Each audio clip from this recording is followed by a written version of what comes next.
नमस्ते। नमस्ते।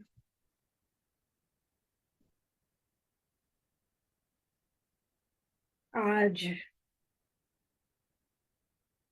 जो यह चौथा वर्ष हमारा चल रहा है, निरंतर प्रति सप्ताह श्रीमद् वाल्मीकि रामायण के 3 भाषाओं में, मूल संस्कृत महर्षि वाल्मीकि ने जो लिखी है उसकी हिंदी व्याख्या, और हिंदी और अंग्रेजी में, तो हम पढ़ रहे हैं आपके साथ साथ। और जहाँ कहीं लगता है कि कुछ बातें हम आपसे साझा कर सकते हैं, कुछ बातों की व्याख्या की आवश्यकता है, उन बातों की व्याख्या भी साथ साथ करते चलते हैं, करते चले जा रहे हैं।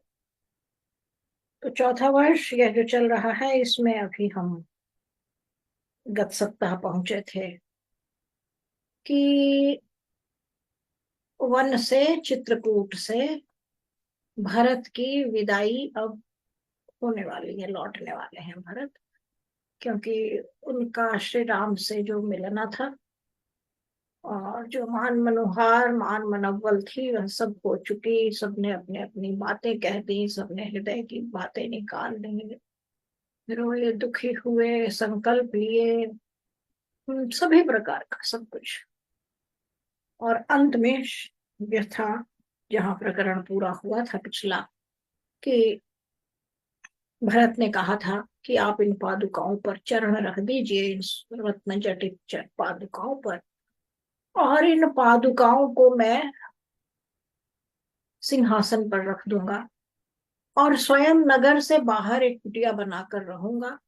मैं भी अपनी जटाएं बढ़ाऊंगा, जटाओं में रहूंगा, यानी मैं किसी भी प्रकार का अपनी, जिसे कहते हैं अपनी साज सज्जा, हाँ, या अपने आप को किसी भी प्रकार का जो प्रेजेंटेबल बनाना, जिसे कह समाज के लिए, उस पर यत्न नहीं करूंगा, अपने दिखावे बाह्य रूप पर।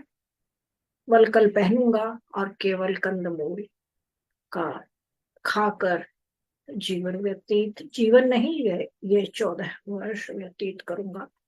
और भरत ने यह श्री राम को संकल्प दिलवा दिया कि यदि 14 वर्ष पूर्ण होने के एक भी दिन बाद आप आए तो मुझे आप जीवित नहीं पाएंगे, क्योंकि जैसे ही 14 वर्ष व्यतीत होंगे उसके अगले दिन आप वहां होने चाहिए, और अन्यथा मैं अपने अग्नि में अपनी आहुति देकर अपना स्वयं को दाह कर दूंगा, अपनी आहुति दे दूंगा, जला दूंगा स्वयं को प्राण की आहुति देकर। तो श्री राम ने भरत को आश्वासन दिया कि ठीक ऐसा ही होगा, एक भी दिन विलंब नहीं होगा, और मैं लौट आऊंगा, और लौट कर हम मिलकर शासन करेंगे। और श्री राम ने भरत को भी एक संकल्प दिलवाया। कहा कि माता कैकेयी के प्रति किसी भी प्रकार का मन, वचन, कर्म से अनादर, क्रोध, अशिष्टता, असंयम इत्यादि नहीं करना है। न व्यवहार में, न मन में, न उसके प्रति कोई रोष रखना है। जो माता के प्रति जो जो कर्तव्य है, प्रेम से, संवेदना के, हृदय के, व्यवहार के, कर्म के, वे सब उसी प्रकार होने चाहिए, सच्चे मन से। और यदि ऐसा नहीं किया तो तुम्हें मेरी और सीता की शपथ है। और फिर श्री राम की आंखों में आंसू भर आए। उन्होंने भरत और शत्रुघ्न को अपने हृदय से लगाया, बाहु में भरा, आंखों में आंसू भरे हुए हैं दोनों पक्षों के। और इस प्रकार भरत वहां से फिर लौट पड़ते हैं। अब आगे की कथा। ततः शिरसि कृत्वा तु पादुके भरतस्तदा आरोह रथं हृष्टः शत्रुघ्नेन समन्वितः।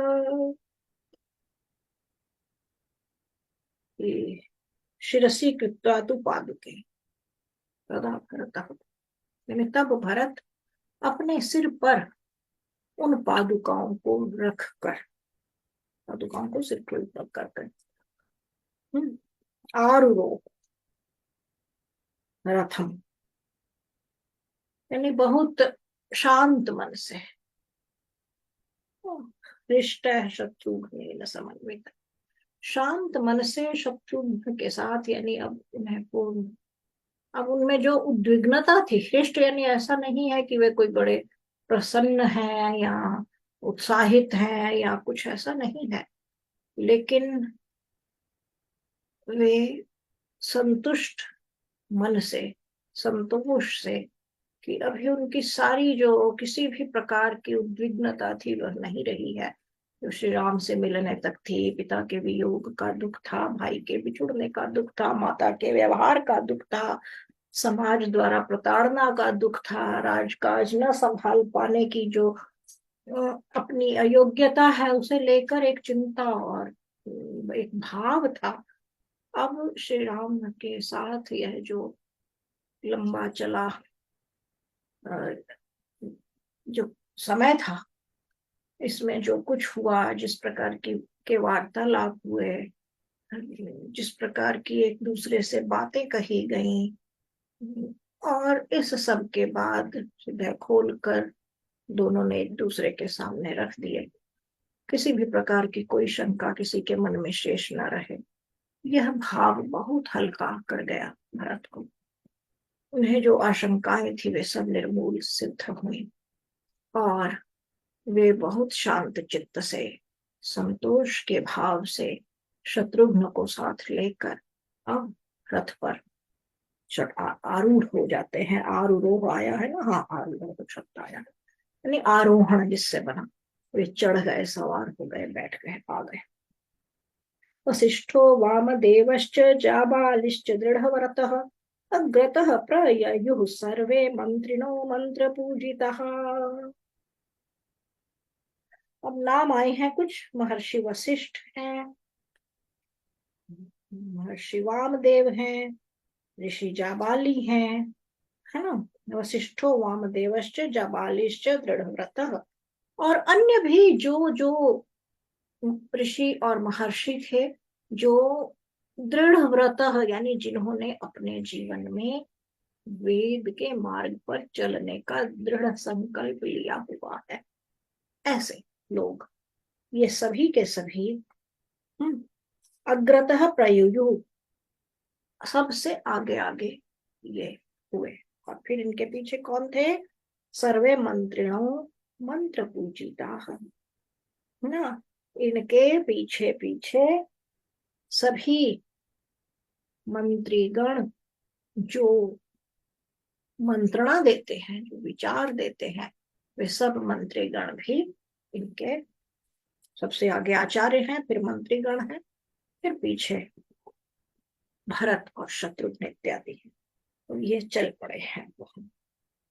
स्निग्ध गंभीर घोषेण स्यंदनेनोपयान प्रभु अयोध्यां भरतः क्षिप्रम प्रविवेश महायशः। और ये सब लोग, परिजन, प्रजा, ऋषि, कार्यकर्ता, शासन से जुड़े हुए लोग, मंत्री, सेना, ये सब के सब अब यात्रा अपनी पूरी कर, फिर कहते हैं यहाँ एक उन्होंने स्निग्ध गंभीर घोषणा, ये शब्द है रथों से जो उत्पन्न होने वाली ध्वनि है। ये एक तो कर्कश ध्वनि होती है, महर्षि वाल्मीकि ने यहाँ कुछ कारण सोचकर ही स्निग्ध और गंभीर, यानी ऐसा नहीं है कि कोलाहल जैसे चिल्लपौ मचाते हुए, शोर शराबा करते हुए, ऐसा नहीं।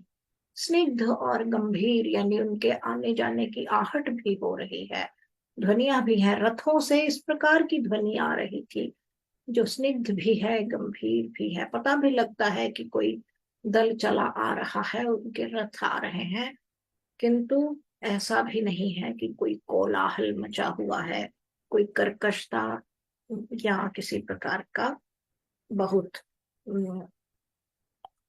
शोर हो, ऐसा नहीं था। तो इन सब के रथों ने अयोध्या में प्रवेश किया, आ गए। क्षिप्रम प्रविवेश, शीघ्रता से या आ गए। प्रविवेश महायशा, महायशा का अर्थ है कि जिनका यश दिग दिगंत तक फैला हुआ है, ऐसे सभी लोग उसमें, भरत सहित। ततो निक्षिप्य मातृ स अयोध्यायाम दृढ़व्रतः भरतः शोक संतप्तो गुरुनिदमथा ब्रवीत्। भरत आए, भरत लौट तो आए हैं, उनके हृदय पर जो बोझ था वह भी कम हो गया है। किंतु ऐसा नहीं है कि उनकी चिंता और दुख समाप्त हो गए। कि महर्षि वाल्मीकि ने लिखा है, तो निक्षिप्य मातृ स अयोध्यायाम सदृढ़ व्रतः। सदृढ़ व्रतः कौन है? भरत। अपने व्रत पर दृढ़ रहने वाले भरत, जो दृढ़ व्रत पर, व्रत का अर्थ मैंने 2 सप्ताह पहले और उससे भी पहले 1-2 बार स्पष्ट किया था। व्रत वह नहीं है जो हम समझते हैं, सोमवार का व्रत और मंगलवार का व्रत। व्रत है जो निश्चय पर दृढ़ रहना, संकल्प। व्रत कहते हैं शुद्ध संकल्प को।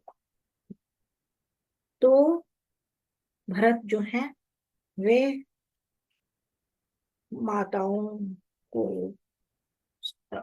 उनके जो आवास है, निक्षिप्य शब्द आया है, यानी माताओं को। तो निक्षिप्य मातृ ही, सभी माताओं को उनके जो आवास की व्यवस्था इत्यादि की हुई है, जो भी उनके आवास हैं, वहां उन्हें पहुंचा कर छोड़कर फिर भरतः शोक संतप्तो, उस दृढ़ व्रत वाले शोक से संतप्त भरत ने गुरु गुरून इदम अथ ब्रवीत। अभी दुख से भरकर उनका मन अभी भी स्थिर नहीं हुआ, हृदय में दुख है अभी भी।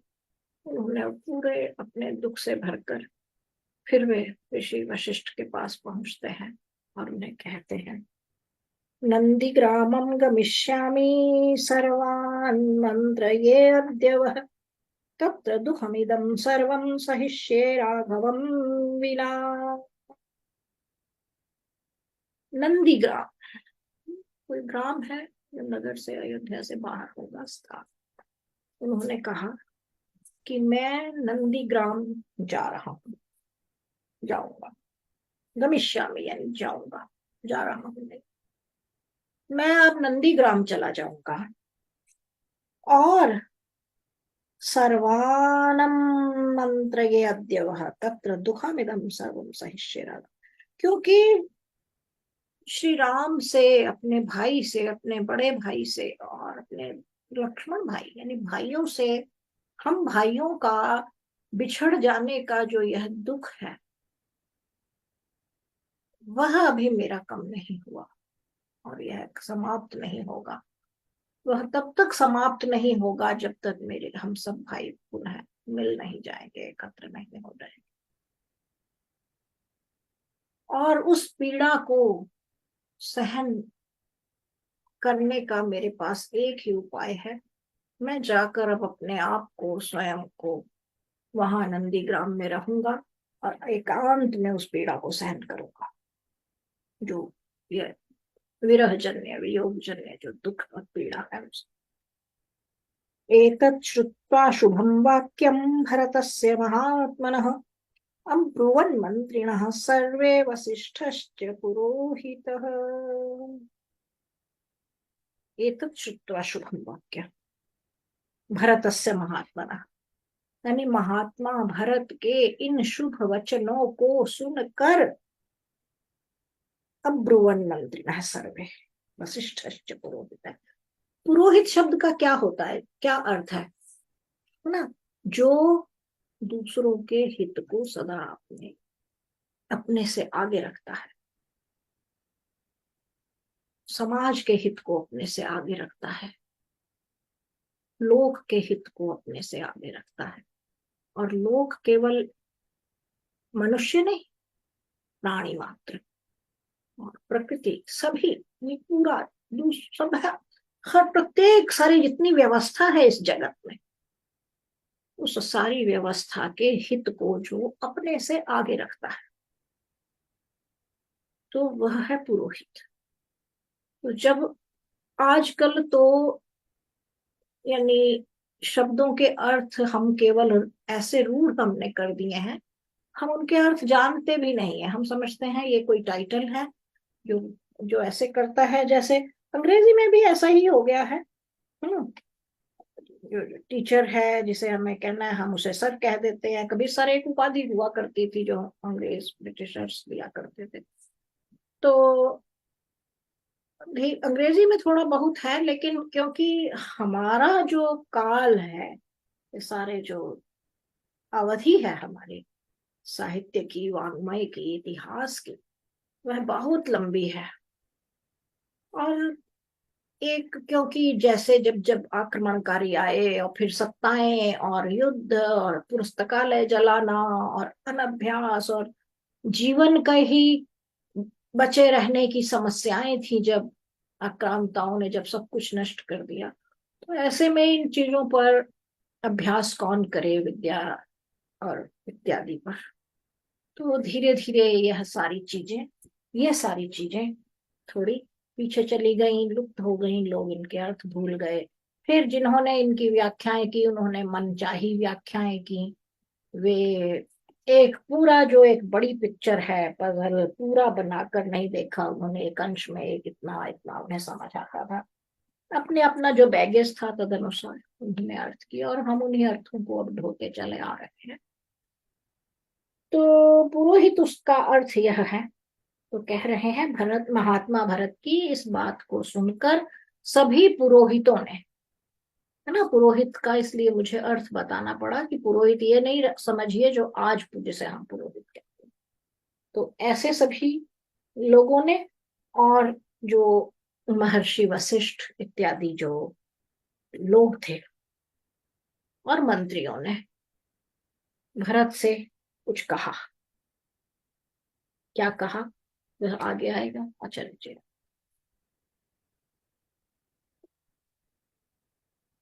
Now, from that Chitrakoot hilltop, having taken the symbolic paduka footwear, wooden footwear from his elder brother Sri Ram, Bharat now proceeds to return to Ayodhya. Maharishi Valmiki has not gone into detail of this return journey. He just says they return to Ayodhya. The other journey has been described at length, how the river was crossed, etc., etc. But the return journey has not been described. It wasn't much eventful. So, along with, of course, Rishi Vasisht, Vamdev, and the name of Jabali is also appearing here, or ministers, etc. There is a sense of contentment, satisfaction in Bharat and his brother Shatrugna, that even if they were not able to bring Sri Ram back, at least as his representative, the symbolic Paduka is with them. And the journey ends at Ayodhya. Now, first thing he does is takes care of his mothers, because his own plan is to function from the outskirts of Ayodhya, in a camp city, something like that, named Nandigam. And he wanted to maintain the lifestyle as if he's a forest dweller in some sort of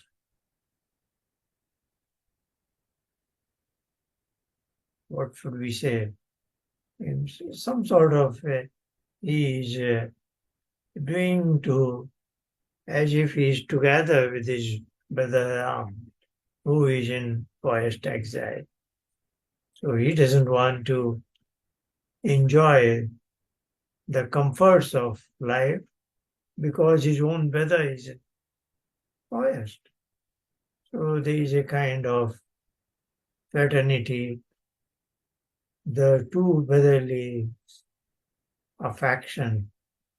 He doesn't feel he can enjoy the comforts when his own brother is in forest exile.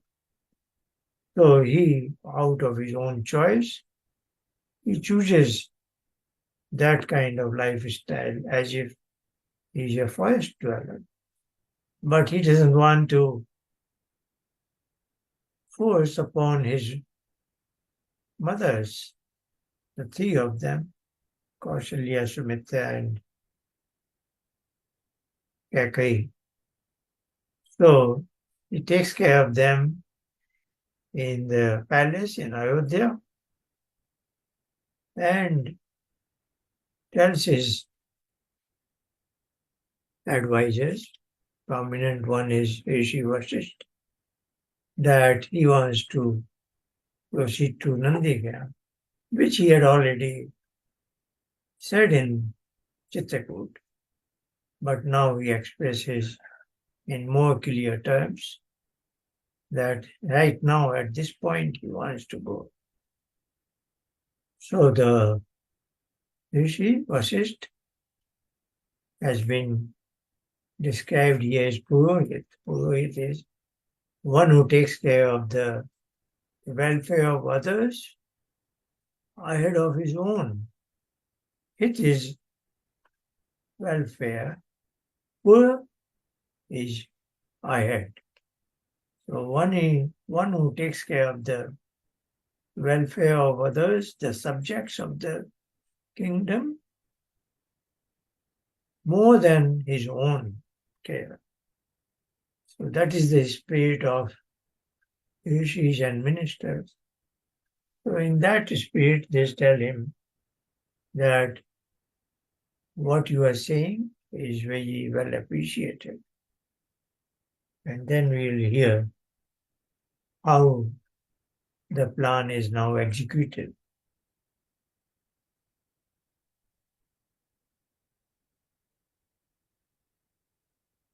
Recording will be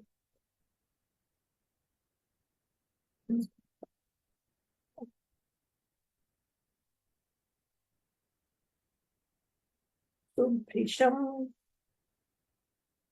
श्लाघनीयं च यदुक्तं भरतत्वया वचनं भ्रातृवात्सल्यादनुरूपं तवैव तत्।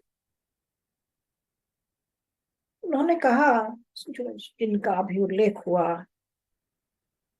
कि महर्षि वशिष्ठ और सभी मंत्री, ये सभी इनके लिए शब्द आया है पुरोहित, क्योंकि ये समाज का, दूसरों का हित अपने से आगे रखते।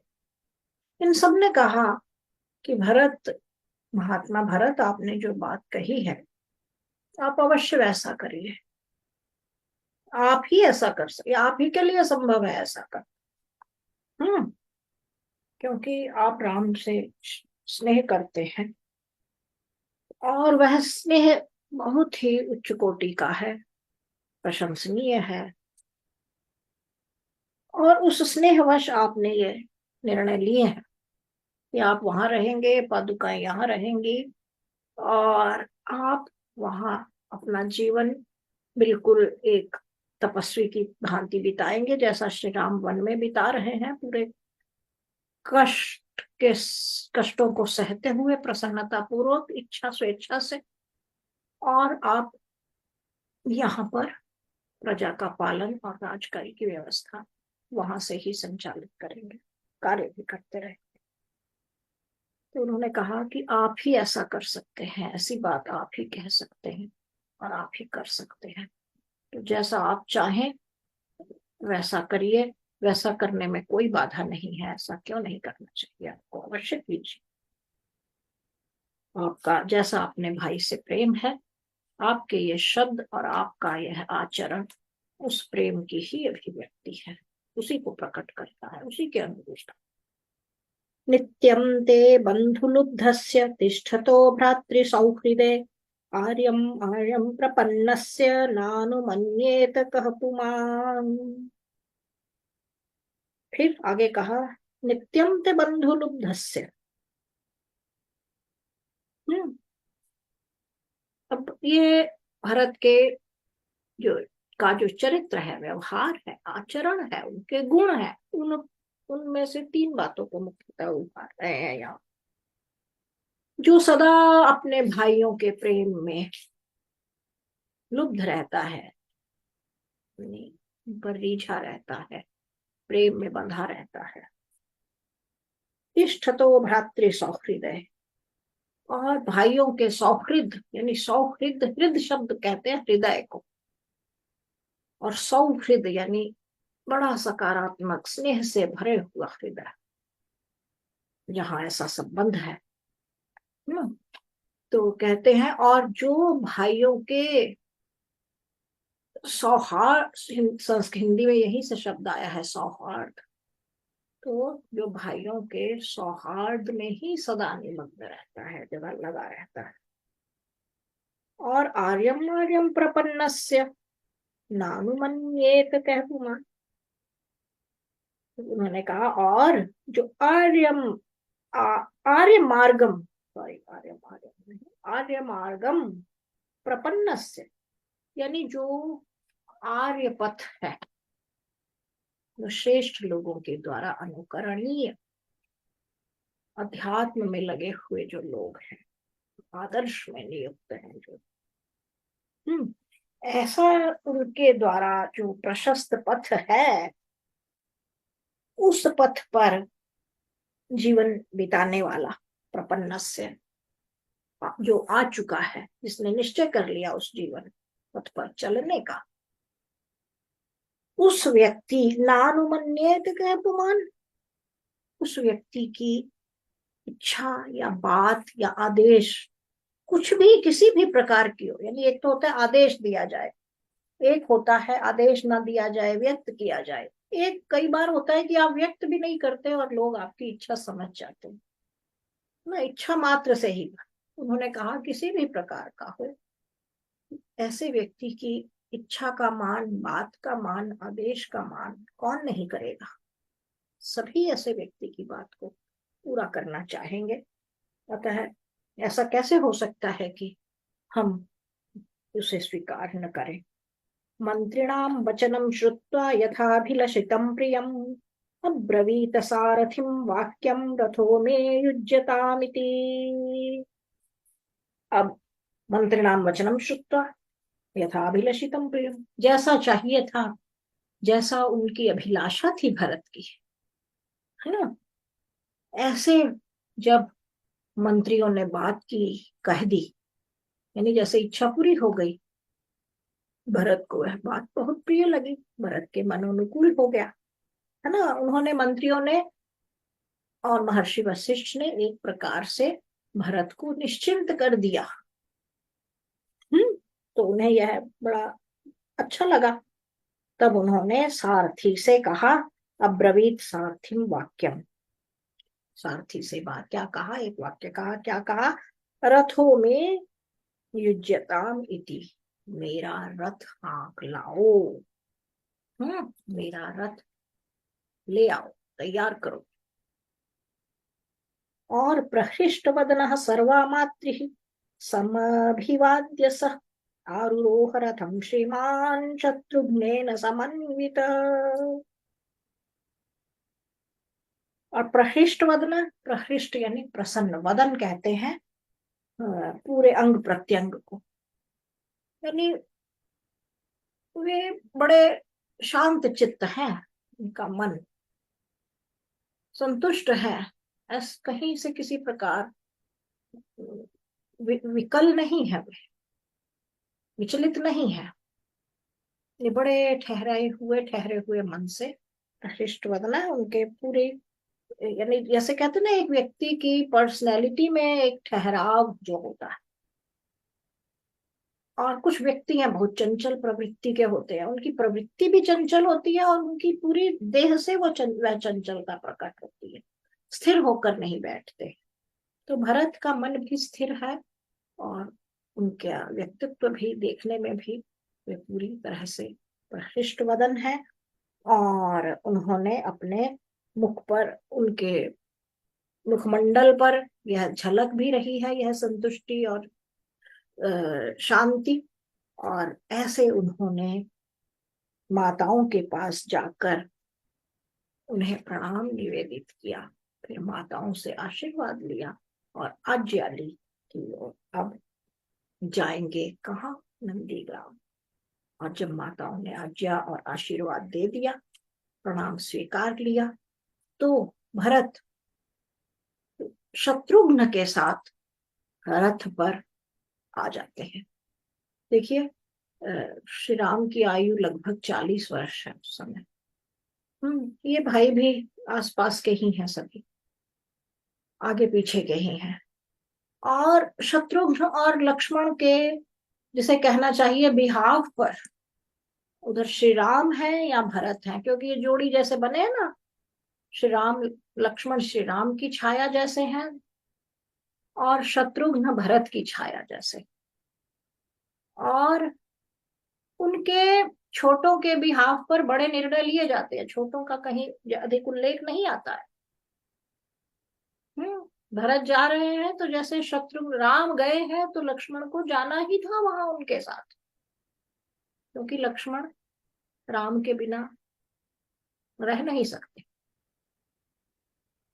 और इसीलिए अंततः श्री राम को स्वीकारना पड़ा, नहीं तो क्या यह संभव था जो राम भरत को इस प्रकार लौटा देते हैं तर्क कह के। यदि राम न चाहते तो लक्ष्मण को छोड़ भी सकते थे। श्री राम की असहमति, पूरी असहमति नहीं थी, श्री राम को सहमत किया गया, यद्यपि वे प्रारंभ में असहमत थे, किंतु फिर लक्ष्मण ने, और उस स्नेह में उन्हें सहमत होना भी पड़ा, क्योंकि वे जानते थे कि उनका छोटा भाई जो है वह उनके साथ छाया की भांति लगा हुआ, वह नहीं रह सकेगा, इसे नहीं टाला जा सकता। तो इसी प्रकार अब शत्रुघ्न है, शत्रुघ्न का यद्यपि कहीं उल्लेख नहीं आया, न भरत ने श्री राम से कहा, न यहाँ आज्ञा की बात आई, लेकिन बिना कुछ कहे भी जैसे शत्रुघ्न भरत के साथ रथ पर आरूढ़ हो जाते हैं, चल पड़ते हैं सवार होकर। आरुह्य च रथम शीघ्रम शत्रुघ्न भरताउभौ ययतुः परम प्रीतौ वृत्तौ मंत्र पुरोहितैः। सभी द्विवचन है। शत्रुघ्न भरताउभौ ययतु परम प्रीतौ वृत्तौ। उन्होंने अपने साथ आरुह्य च रथम शीघ्रम, वे झटपट रथ पर सवार हुए, चढ़े, आरोहण किया, भरत और शत्रुघ्न दोनों ने मिलकर। और फिर कुछ मंत्री पुरोहितों के साथ वे वहां से चल पड़े, बहुत हृदय में प्रसन्नता का भाव लेकर। अग्रतो गुरुवस्तत्र वसिष्ठ प्रमुखा द्विजः प्रययुः प्राङ्मुखाः सर्वे नंदी ग्रामो यतो भवत्। अब यहाँ पर इस श्लोक में नंदीग्राम की थोड़ी जो ज्योग्राफिकल लोकेशन बताई गई है। प्राङ्मुखा यानी प्रययु प्राङ्मुखा, और यह जो नंदीग्राम है अयोध्या से पूर्व की ओर है, वे पूर्व दिशा में चलते हैं। कैसे? अग्रतो गुरु वस्त्र, वशिष्ठ आदि प्रमुख जो गुरुजन है उन्हें आगे कर, यानी देखिए सदा गुरु आगे रहते हैं, वे पथ प्रदर्शन करते हैं, वे लीड लेते हैं, उनका अनुकरण किया करती है। पूरी की पूरी सत्ता जो है, शासन, पूरा परिवार और शासन और सत्ता, श्री राम, भरत, लक्ष्मण, शत्रुघ्न, माताएं, महाराज दशरथ, सारे मंत्रीगण आचार्यों के बताए हुए मार्ग पर चलते हैं, उन्हें सबसे आगे रखते हैं और स्वयं पीछे चलते हैं।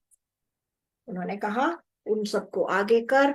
अब भरत और शत्रुघ्न जो थे सभी उनके साथ मिलकर अयोध्या से पूर्व की ओर, वहां नंदीग्राम है, नंदीग्राम की ओर बढ़ चलते हैं। ततस्तु भरतः क्षिप्रम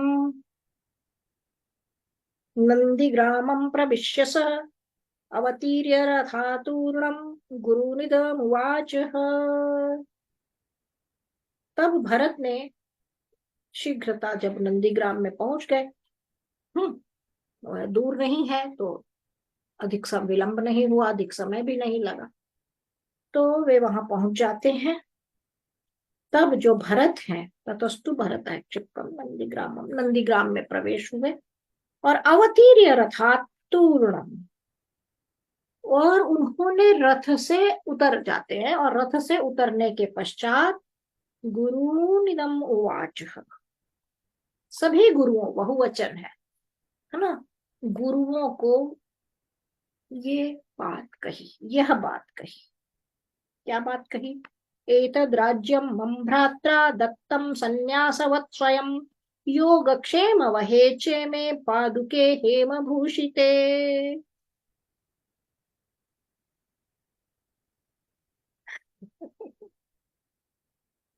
कि एतद् राज्यं मम भ्रात्रा, कि मेरे भाई ने, एतद् राज्य, यह राज्य, दत्तम संन्यासवत् स्वयं, कि यह, संन्यासवत का अर्थ है सम और न्यास। न्यास कहते हैं ना हम, जैसे आजकल भी हम न्यास शब्द का प्रयोग करते हैं ट्रस्ट के रूप में, ये ट्रस्ट गठित किया और फिर उसके ट्रस्टीज होते हैं। ट्रस्ट के आप कभी स्वामी नहीं होते हैं, वह किसी और की होती है और आपको उसका काम करने का, उसकी सौंपी हुई है कि आप कुछ देर उसका काम काज संभाल लेंगे। तो यहाँ पर आया, भरत ने कहा इन सभी गुरुओं से के समक्ष घोषणा पूर्वक कहा कि यह जो राज्य है, तद राज्यम, यह जो राज्य है, मेरे बड़े भाई राम ने मुझे एक न्यास के रूप में दिया है। संन्यास, संन्यासवत, स्वयं, स्वयं धरोहर के रूप में दिया है, न्यास के रूप में दिया है। मैं इसका स्वामी नहीं हूं, स्वामी वही है, और मुझे कार्यभार सौंपा है, मैं कार्यकारी हूं। और कहा योग क्षेम वहेचे में पादुके हेम पूजिते, और उनकी पादुकाएं ही उनकी अनुपस्थिति में यहाँ का शासन संभालेंगी और लोगों के लोक मंगल की सारी व्यवस्था उनके, जिसे अंग्रेजी में कहते हैं बिहाफ पर, उनके प्रतिनिधि के, कार्यकारी प्रतिनिधि, प्रतिनिधि भी स्थायी प्रतिनिधि नहीं है, जैसे हम सो देखते हैं ना यूएन में स्थायी प्रतिनिधि, उस देश का प्रतिनिधि, उस देश का प्रतिनिधि, तो स्थायी प्रतिनिधि कुछ है। और यहाँ तो भरत कह रहे हैं मैं तो स्थायी प्रतिनिधि भी नहीं, मैं तो कार्यकारी प्रतिनिधि हूँ। उन पादुकाओं का भी, श्री राम का ही नहीं, उन पादुकाओं का भी मैं कार्यकारी प्रतिनिधि हूँ, और मुझे श्री राम ने स्वयं यह कार्य सौंपा है कि मैं यह व्यवस्था संभालूं और मैं सारे समाज के लोक कल्याण, लोक मंगल, योगक्षेम की व्यवस्था करूं, और मैं श्री राम की पादुकाओं को उसी रूप में स्थापित करूंगा। और वे पादुकाएं ही हमारी शासक होंगी। भरतः शिरसा कृत्वा संन्यासं पादुके ततः।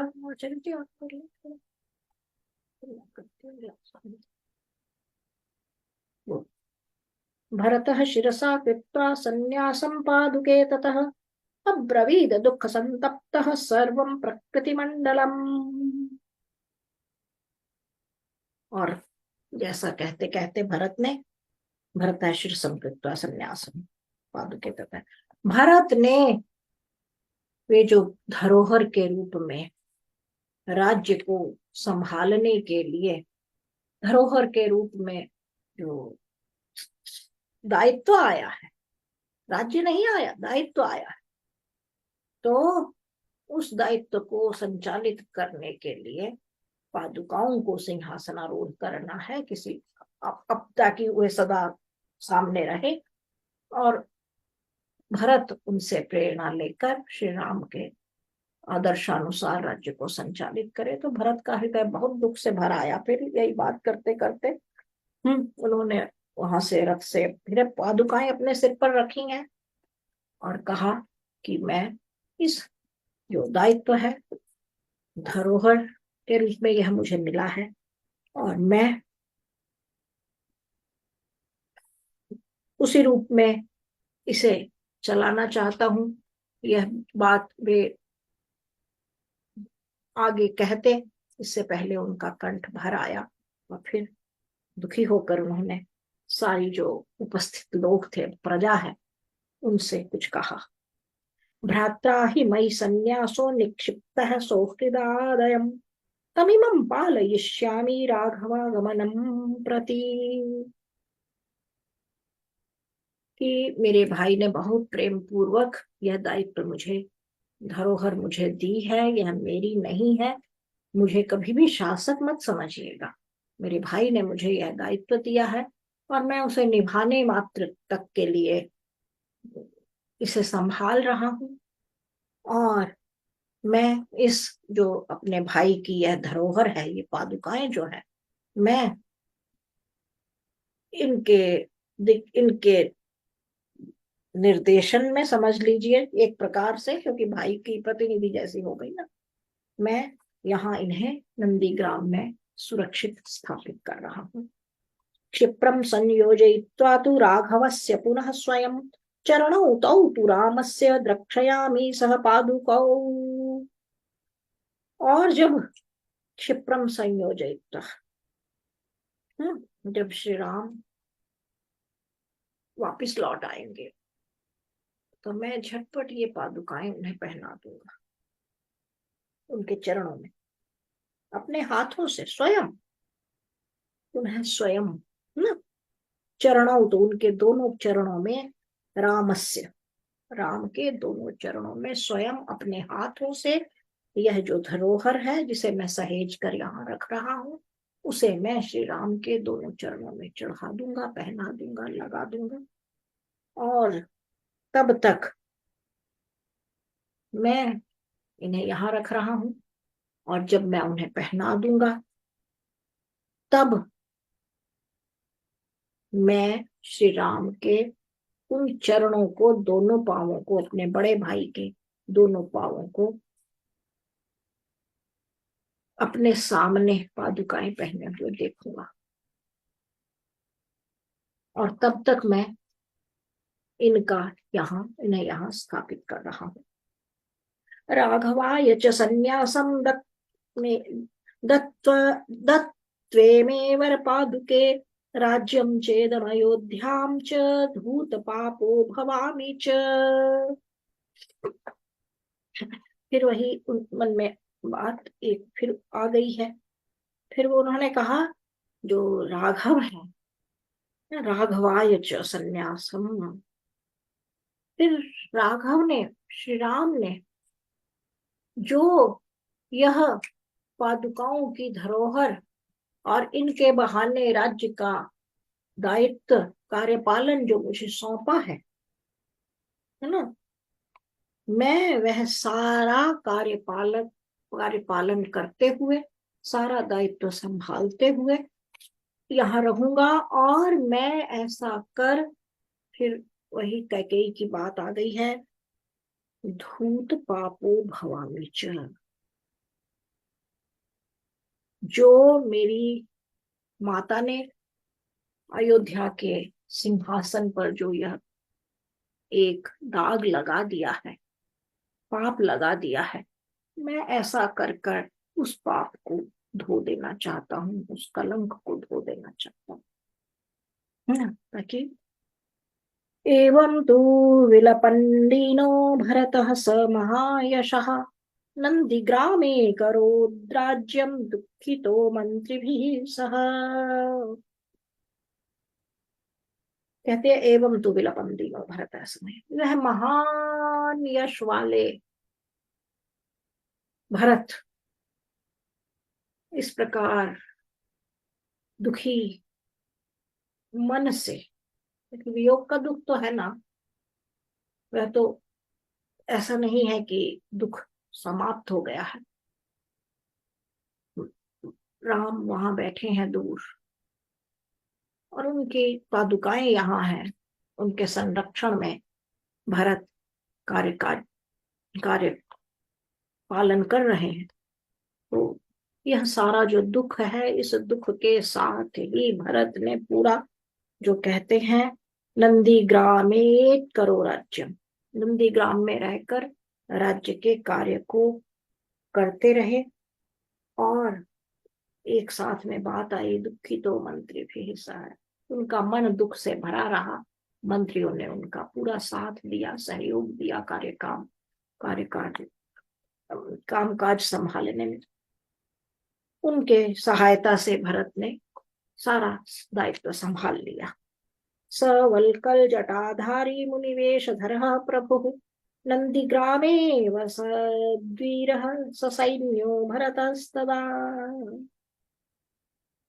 भरत ने क्या किया, मुनियों का जो, जैसा वलकल कहा था ना कि मैं वलकल जटाजूट धारण करूंगा और कंदमूल खाऊंगा, तो कहते हैं उस शक्तिशाली जो भरत हैं, उन्होंने मुनियों जैसा वेश धारण कर, वलकल जटाधारी, वलकल और जटाओं को धारण कर, है ना, उनके बाल बढ़ गए हैं, दाढ़ी बढ़ गई है, जटाएं बढ़ी हुई हैं, वलकल पहने हुए हैं, एकदम वैसे प्रतीत होते हैं मुनियों का जैसे वेश धर लिया हो।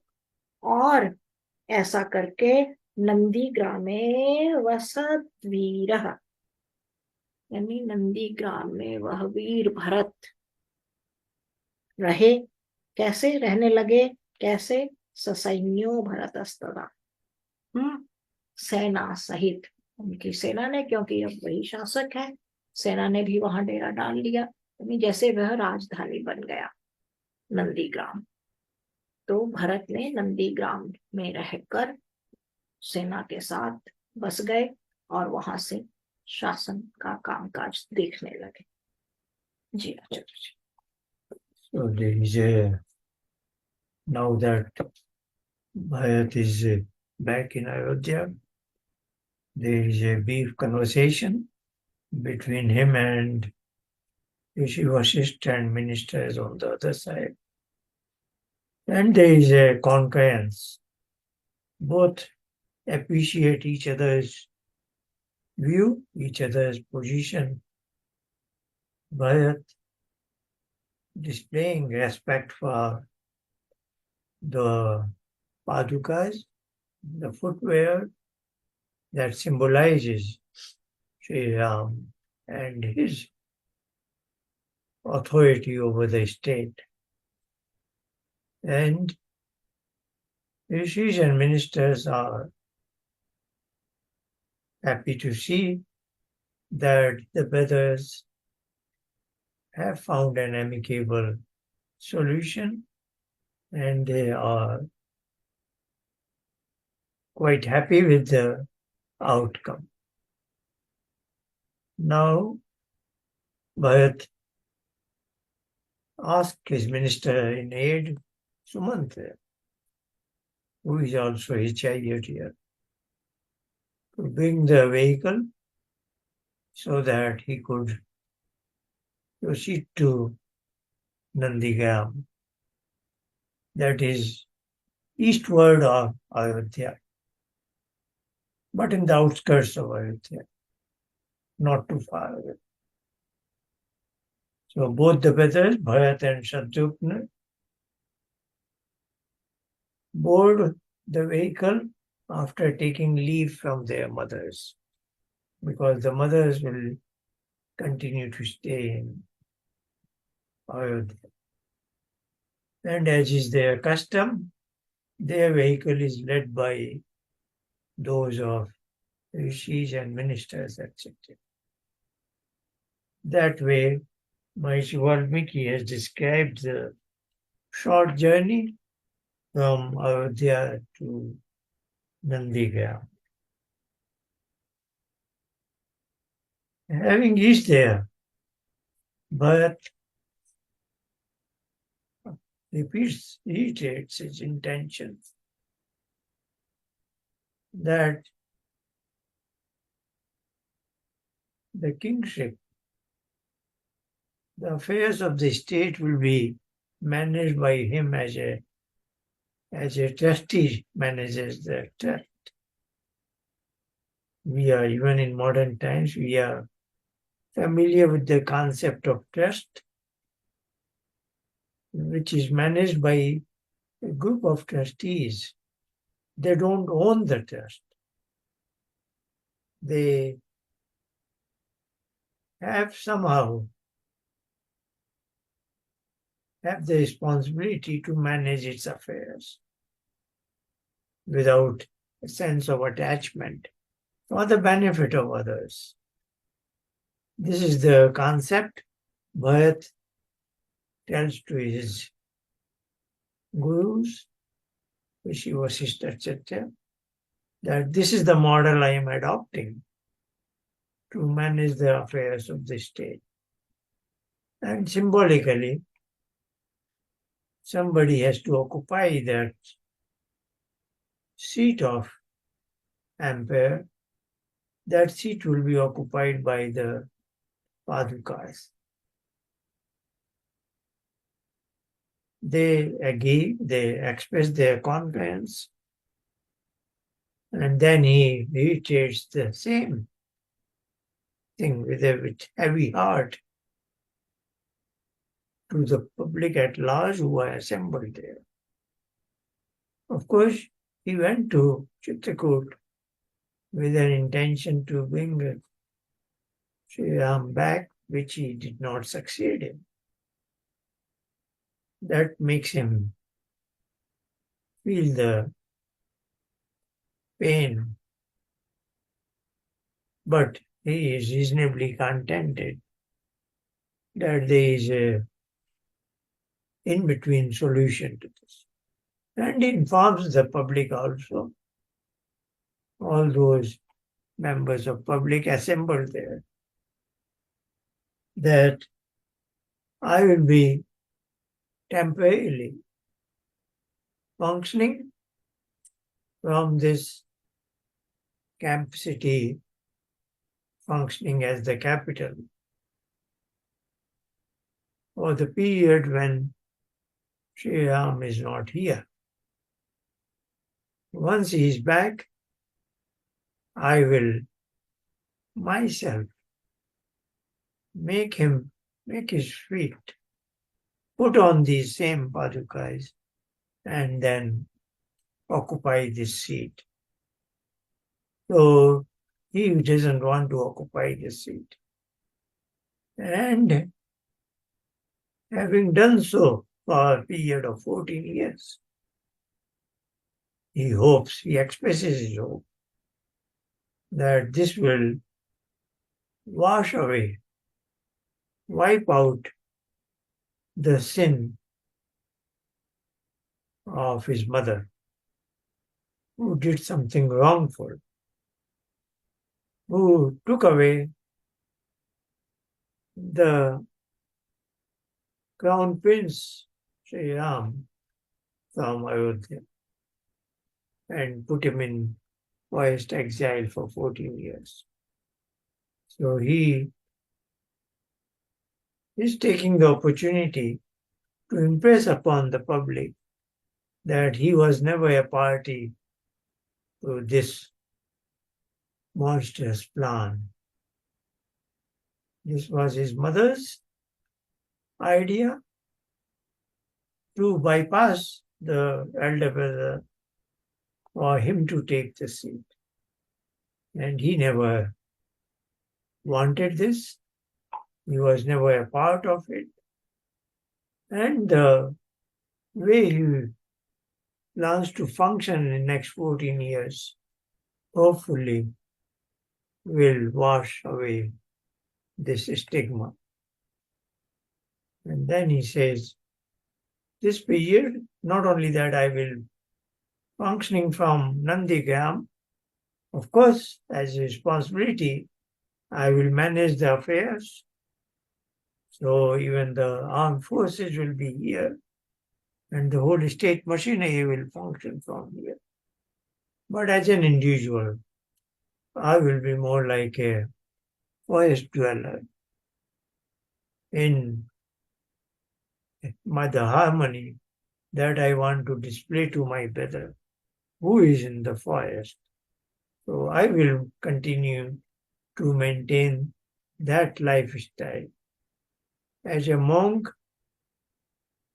who is forest dweller. So in so many words, he has